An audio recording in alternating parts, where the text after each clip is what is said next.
이제 PID를 사용해서 신호를 보내는 kill 명령어, 그리고 프로세스 이름을 사용해서 신호를 보내는 kill all 명령어를 실행하는 예제를 해보겠습니다.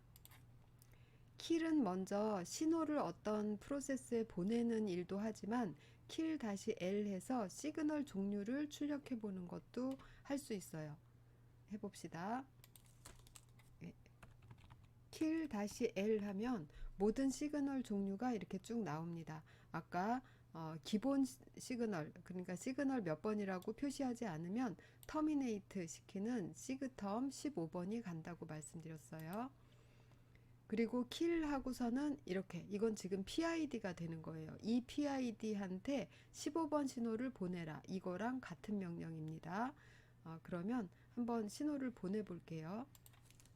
아까 작성해 놓은 그 카운트 세는 프로세스가 있었죠. test.sh를 백그라운드로 실행을 해놨습니다. 실행하면 1752729라는 PID라고 알려주고 있어요. 그럼 kill 17529 이렇게 하면 17529번한테 kill 명령을 보내서 종료를 시켰습니다. 이렇게 사용하시면 되겠어요. 그리고 kill-hup 하면은 재시작한다고 되어 있는데 지금 CentOS 해보면 그냥 종료만 시키고 재시작은 되지 않고 있어요. 다음 kill all에서는 PID를 사용하지 않고 이 모듈 이름을 사용하기 때문에 이러한 모듈 이름을 가진 모든 프로세스가 한꺼번에 종료됩니다. 그래서 kill all httpd 이런 식으로 하면 이 httpd라는 프로세스 자체 플러스 이 프로세스가 파생시킨 모든 프로세스들이 한꺼번에 종료됩니다. 그래서 이런 서비스 데몬 같은 거를 종료시킬 때는 kill all을 사용하시는 게 좋아요. 왜냐하면 이거 하나만 죽이고 싶은 경우는 별로 없거든요. 이거를 다운시키고 싶을 때는 연관된 자식 프로세스들을 모두 한꺼번에 다운시키고 싶은 경우가 대부분이기 때문에 그럴 때 kill all을 사용하시면 됩니다.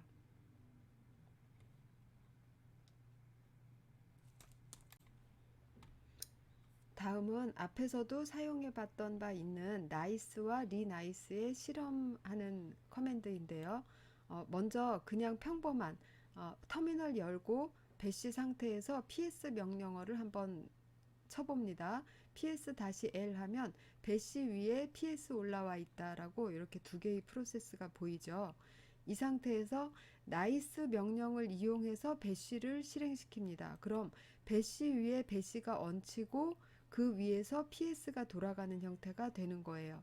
그런데 이때 그냥 배시라고만 치면 배시 위에 배시가 얹히는데 nice 명령을 이용해서 배시를 실행시키면 ni 값을 증감시키면서 프로세스를 수행시킬 수가 있죠. 그리고 다시 뒤에 있는 이 숫자는 증감되는 분량입니다. 즉 10만큼 증가해라 라는 얘기여서 이렇게 10이라는 ni 값을 가지고 실행되었어요. 다음에 이 상태에서 지금 실행 중인 프로세스에 대해서 ni 값을 변경시키는 것은 renice 명령으로 절대값을 주죠.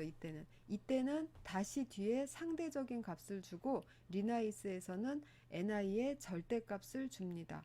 그리고 절대값을 줘서 이 PID의 ni 값을 이걸로 조정해라 이렇게 알려주는 것입니다. 요거는 앞에서 한 예제랑 유사하기 때문에 말로 설명하고 지나갈게요.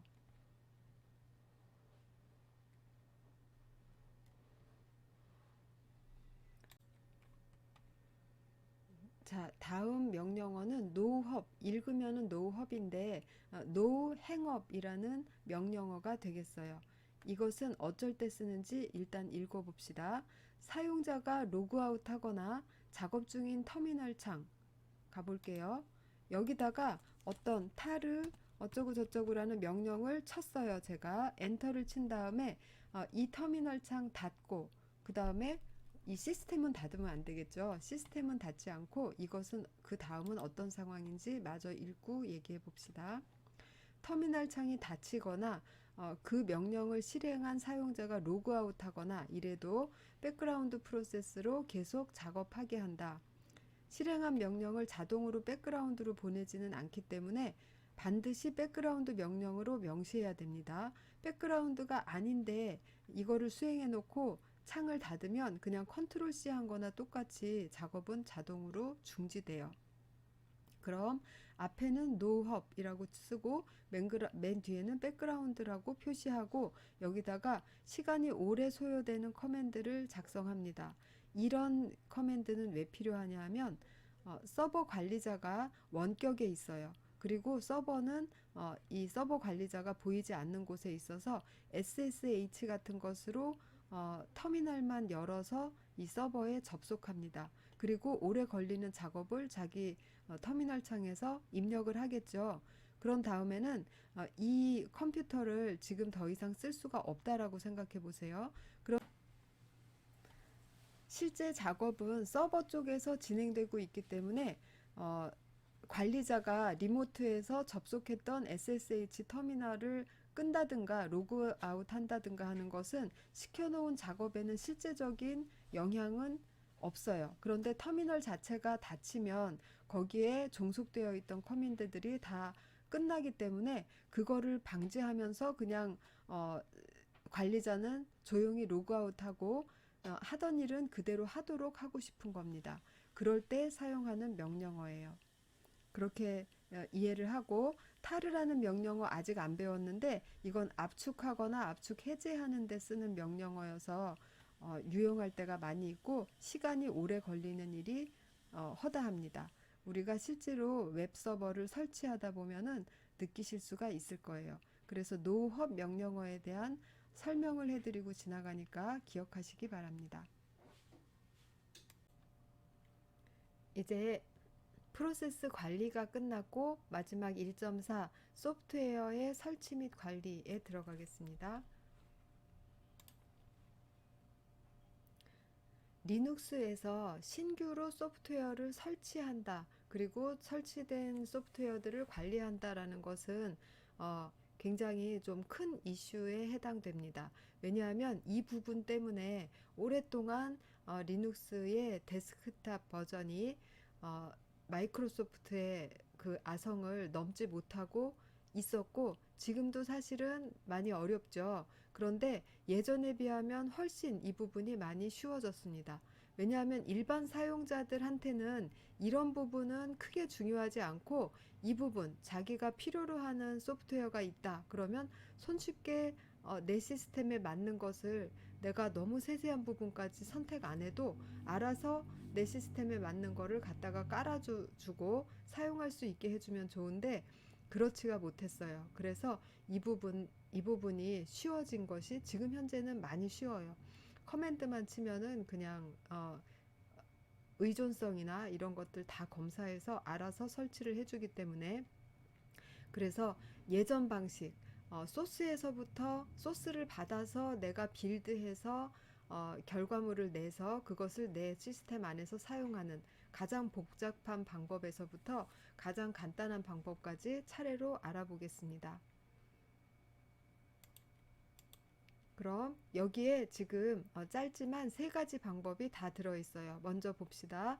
패키지를 통한 소프트웨어 설치에서 리눅스에 사용되는 프로그램들은 공개 소프트웨어이기 때문에 소스가 공개가 되어 있죠. 그리고 그 소스는 대부분 C 언어로 되어 있어서 그걸 받아다가 사용자들이 스스로 빌드를 할 수가 있습니다. 실행 버전을 소스 파일로부터 만들 수가 있어요. 그러면 소스 파일을 배포할 때는 압축을 해서 배포하기 때문에 이 부분 우리 아직 안 배웠는데 이제 곧 배울 거예요. 압축하는 도구들이 여러 가지로 다양하게 있습니다. 그래서 소스 프로그램을 특정 도구로 압축을 하면 이 뒤에 .z도 있고 .gz도 있고 bg2도 있고 xg도 있고 이렇게 있죠. 예, 이 뒤에 있는 이 확장자는 어떤 포맷으로 압축되었는지를 나타내는 확장자예요. 그래서 다양한 압축 도구, 지금 하나, 둘, 셋, 네 가지 압축 도구, 다양한 압축 도구를 사용한 경우를 보여주고 있는 거예요. 그래서 압축 도구를 사용해서 소스 프로그램을 압축해서 빌드할 수 있는 구성도 그 안에다가 다 해서 압축해서 배포합니다. 그럼 사용자는 그 소스로 제공되는 프로그램을 받아서 압축을 해제하고 이 순서대로 디렉토리를 생성해서 그 아래로 이동하고 컴피겨 명령 사용 make 인스톨이라는 명령을 차례대로 사용해서 지금 이거를 다 이해하실 필요 없어요. 즉 이거를 사용해서 실제로 소스로부터 프로그램 설치하는 거는 조금 더 뒷부분 몇 주 뒤에 실제로 다 같이 해볼 겁니다. 지금은 이러이러한 5단계나 되는 소스 파일로부터 내가 사용할 수 있게 되기까지 5단계나 되는 이런 단계를 거쳐서 사용자가 하는 방법이 있다까지만 아시면 되겠습니다. 그럼 소스 파일을 받아서 내가 직접 빌드해서 사용하는 방법, 가장 복잡하고 어려운 방법. 그렇지만 소스 파일을 받아서 내가 프로그래밍 하는 사람 입장에서는 아주 큰 도움이 되겠죠. 좋은 소프트웨어의 소스 코드를 직접 보면서 수행을 시킬 수 있는 기회가 될 수 있어요. 그래서 프로그래머라면 이 부분을 반드시 할 수 있어야 됩니다. 그 다음으로 쉬운 방법. 그래서 이러한 방법이 너무나 힘들고 일반인으로서는 접근하기 힘들기 때문에 각 배포판마다 우리가 더 쉽게 소프트웨어를 설치할 수 있다라는 설치 관리를 위한 패키지 관리 기법들을 연구를 합니다. 그래서 지금 하나, 둘, 셋 이렇게 레드햇 계열에서는 뭘 개발했고 데비안 계열에서는 뭘, 수세 계열에서는 뭘 이렇게 개발을 해서 패키지 관리 기법이 지금 크게 세 등분이 된 거예요. 가장 많이 쓰이고 있는 세 가지입니다. CentOS는 아시다시피 레드햇 계열의 공개 소프트웨어 버전이기 때문에 RPM을 사용하고 있어요. 그럼 여기에 있는 이 세 개가 기본적인 패키지 관리 기법입니다. RPM, 그 다음에 데비안에서는 DPKG, 수세 계열에서는 야스트라는 관리 기법을 사용해요. 그런데 이게 왜 두 번째 단계냐면 이게 첫 번째 단계, 이게 두 번째 단계. 여기에서는 레드햇의 RPM도 마찬가지지만 어떤 패키지를 깔 때 그 패키지의 디펜던시, 그 패키지가 다른 패키지에 또 의존을 하고 있는 경우가 있어요. 그리고 다른 패키지가 있더라도 이미 내 시스템에 있더라도 새로 깔리는 이 패키지가 원하는 버전보다 올드 버전일 경우가 있겠죠. 그럴 때는 업그레이드도 시켜줘야 되고 아예 가지고 있지 않다 그러면은 필요한 패키지를 알아서 줄줄이 가져다가 같이 깔아줘야 되겠죠. 이런 부분들을 해주지 않습니다. 여기 기본 패키지 관리 기법에서는. 그래서 그 부분을 사용자가 직접 매뉴얼을 잘 읽어보고 웹서핑을 하면서 꼼꼼하게 찾아서 그 디펜던시를 다 지켜줘야 되는 거였어요. 힘들죠. 여기까지도. 예, 여기까지도 너무 힘듭니다. 그래서 나온 것이 이 온라인 패키지 관리 기법이라는 것이 나왔어요. 이름이 서로 일맥상통하지 않기 때문에 직접 자기가 사용해 보는 것이 아니면 외우기가 힘들어요. 그런데 우리가 지금 RPM하고 유문 직접 여기서 구경을 할 수 있기 때문에 그래도 쉽게 외울 수 있을 겁니다. RPM에 대한 온라인 패키지 관리 기법은 유미라는 프로그램이에요. 이 프로그램은 옆에다가 패키지 이름만 써주고 이 패키지를 뭐 설치하라는 커맨드, 제거하라는 커맨드 이렇게만 주면 알아서 디펜던시 체크까지 다 해서 저 혼자서 전부 다 처리를 해줍니다. 그리고 바로 사용할 수 있는 상태로 만들어요. 물론 제거하거나 요 앞에 페이지에서 나온 앞으로 잠깐 가볼게요. 여기가 아니네요. 예, 다음 장에 나오나 봐요. 설치하고 제거하고 검증하고 기타 등등 패키지 관리 기법을 전부 유미에서 통합해서 처리를 해줍니다. 그래서 이게 가장 쉽고 광범위하게 기능을 지원하는 패키지 관리 기법입니다. 이름을 요 6가지 이름을 외워두시기 바래요. 밑에 있는 4가지는 특히 우리가 만져볼 수 없는 거기 때문에 많이 외우기가 힘들 텐데 그래도 이름을 눈에 익혀두시기 바랍니다.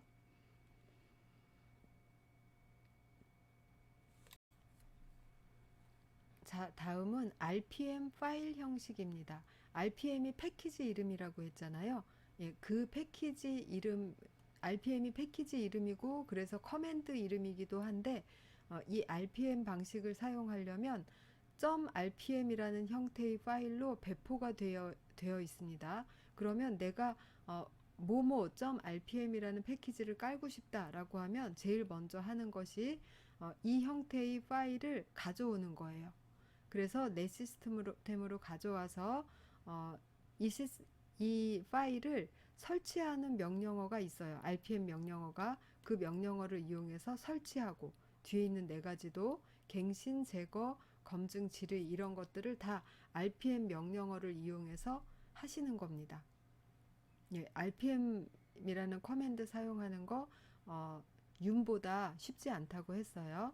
그런데 이제 RPM 파일의 형식을 보면 거기에 많은 정보가 들어있어요. 그래서 이 파일의 형식을 알아두셔야 됩니다. 지금 RPM 파일의 형식을 배우는데 요 뒤에 가보면 데비안 파일의 형식이 또 나와요. 이거랑 아주 유사한데 두 가지 다 외워두셔야 됩니다. RPM 파일 형식은 이런 식으로 생겼어요. 길죠. 긴데 이게 다 뜻이 있습니다. 요것은 패키지 이름, 이것은 이 패키지의 버전 이름입니다. HTTPD가 버전을 계속 올릴 거잖아요. 그 패키지의 버전 이름, 요것은 그 패키지의 릴리즈 버전, 그리고 요것은 리눅스 버전, 그리고 요 부분이 아키텍처입니다. 그리고 마지막 이 파일이 뭐다? RPM 파일이다 라는 .rpm 이런 식으로 파일 네임이 생겨서 이 파일 네임을 읽어보면 어떤 아키텍처에 적용할 파일인지 이런 것들이 들어가 있겠죠. 예, 그래서 여기 이 파일 네임만 보고 어떤 특정 정보를 끌어낼 줄 알아야 됩니다. 그래서 RPM 파일 형식 익혀두시기 바랍니다. 이제 RPM을 이용한 소프트웨어 설치 및 관리를 보겠습니다. RPM에는 5가지 모드가 있어요. 이 5가지가 중요한 그 5가지 일을 하는 모드겠죠. 설치 또는 갱신 할 때는 인스톨이라고 해서 -i 옵션을 씁니다. RPM -i인 거예요. 제거할 때는 erase라고 해서 -e 옵션을 쓰고요. 다른 패키지에 대해서 의존성이 발생한 경우에는 no dependencies이겠죠. no deps 옵션을 지정하면 같이 제거가 됩니다. 질의할 때는 Q라는 옵션을 쓰고 검증할 때는 large V 옵션을 씁니다. 그리고 리빌드 할 때는 RPM 명령 대신 RPM 빌드 명령을 사용합니다. 이렇게 사용하는데 실제 예를 뒤에 가서 볼게요. 예, RPM-i라는 거는 설치하는 거죠. 이 파일은 이미 내가 다운로드 받아서 가지고 있는 거예요. 내가 갖고 있는 이 파일로부터 패키지를 설치해라. -i 이렇게 하는 겁니다. 그 다음에 -uvh 이렇게 여러 개의 옵션을 같이 겹쳐 쓰고 이렇게 해주면 업그레이드 하면서 진행 상황을 표시하면서 업그레이드 하라는 명령이 되겠어요. 그리고 이것도 현재 설치된 패키지들을 업데이트하면서 진행 상황을 역시 뿌려라. V가 진행 상황을 보는 거일 거예요. 다음은 제거하는 -e 옵션이죠. -e 옵션으로 HTTPD를 지정하면서 no dps라고 지정을 하면 패키지에 의존하고 있는 다른 패키지들까지 같이 제거를 하라라는 옵션이 됩니다.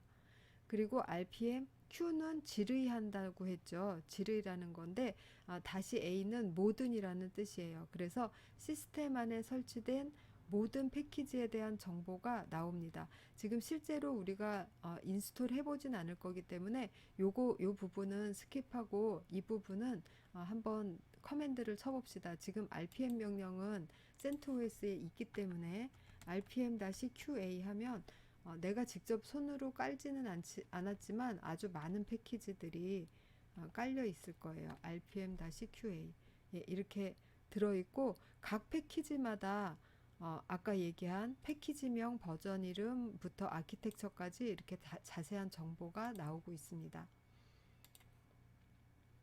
그리고 rpm-q-r 해서 send mail 이렇게 하면 이게 패키지 이름이거든요. 이 패키지가 의존하고 있는 패키지 정보들을 출력합니다. 한번 해볼게요. 다시 q 라지 r 해서 보겠습니다. rpm-qr 하고 패키지 네임을 써야 되는데 여기 깔려 있는 패키지 중에 하나를 써야 되겠죠. 뭘 쓸까요? 네, 여기 있는 이 패키지 써보겠습니다. 복사 붙여넣기 해서 하면 이 패키지가 의존하고 있는 패키지들이 이거다라고 보여줍니다. 그리고 VA는 설치된 모든 패키지를 검증하는 건데 그래서 이거 치면 시간이 좀 오래 걸려요. 그래서 치지는 않겠습니다.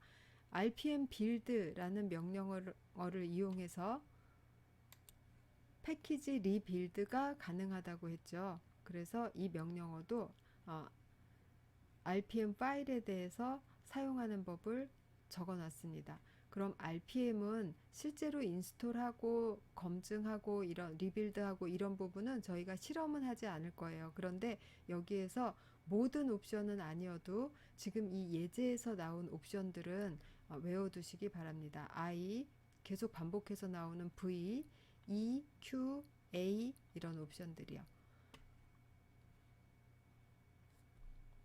rpm에 대해선 여기까지만 하고 이제 um에 대해서 배워보겠습니다.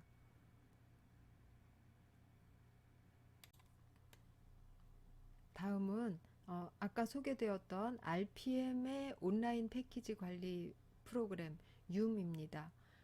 um은 rpm 기반의 시스템에서 사용하는데 rpm보다 손쉽게 사용 가능합니다.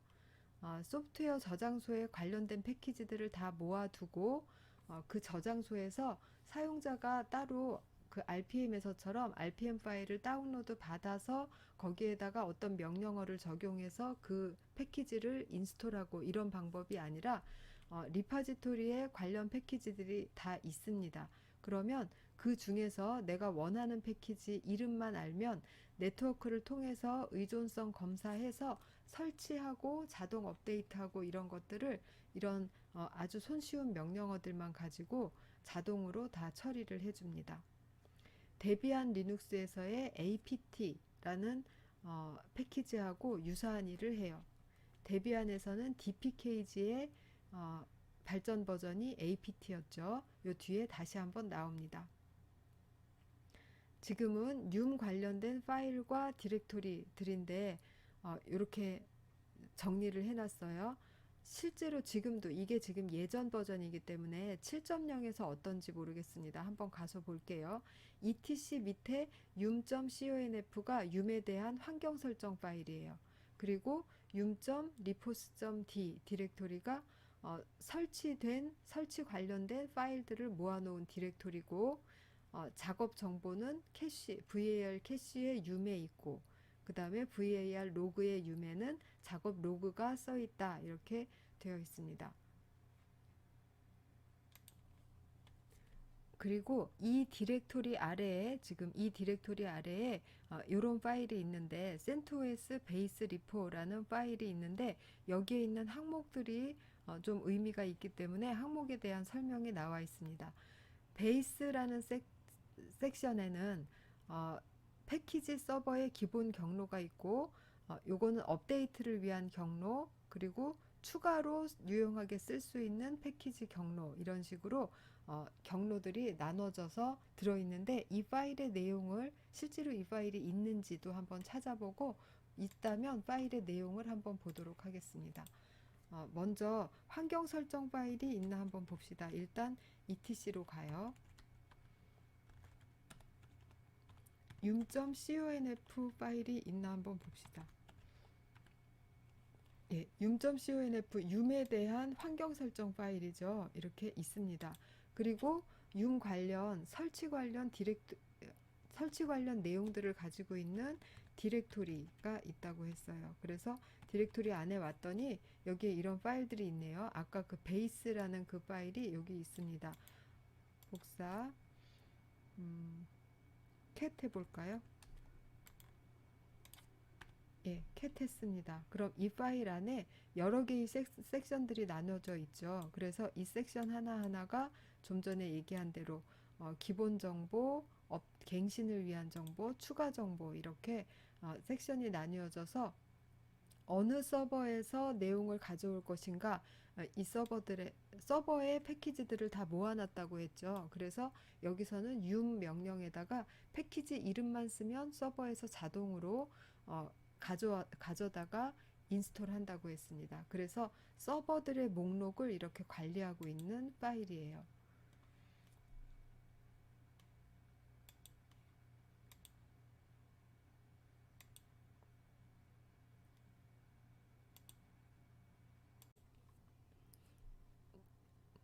지금 윰에 대해서 소개하고 윰의 환경 설정 파일 그리고 사용하는 디렉토리 등을 살펴봤는데요.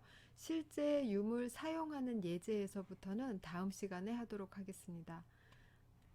수고하셨습니다.